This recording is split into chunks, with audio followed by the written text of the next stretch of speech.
જ્યાં ભારજ નદીમાં પાણીનો પ્રવાહ વધતા ટ્રેક્ટર ફસાયું છે। પાવી જેતપુર નજીકથી પસાર થતી ભારજ નદીનું જળસ્તર વધ્યું છે। સુખી ડેમમાંથી પાણી છોડાતા નદીમાં વધ્યો છે પાણીનો પ્રવાહ। અચાનક પાણી આવી જતા નદીમાં રેતી ભરાવા ગયેલું ટ્રેક્ટર ફસાઈ ગયું છે। ટ્રેક્ટર ચાલક ટ્રેક્ટર છોડીને સમયસર કિનારે પહોંચી જતા તેમનો આબાદ બચાવ થયો છે।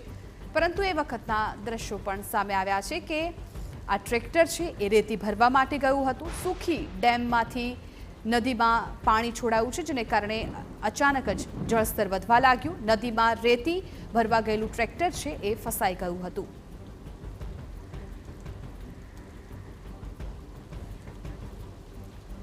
તો ભારજ નદીમાં આ ટ્રેક્ટર ફસાયું છે। આપ આ દ્રશ્યો જુઓ કે જ્યાં ટ્રેક્ટરની આજુબાજુમાં પાણી ભરાયેલા છે। નદીની વચ્ચોવચ્ચ આ ટ્રેક્ટર છે। પાણીના પ્રવાહ અચાનક વધી જતા ત્યાં ફસાઈ જાય છે। આ ટ્રેક્ટર છે રેતી ભરવા માટે ગયું હતું।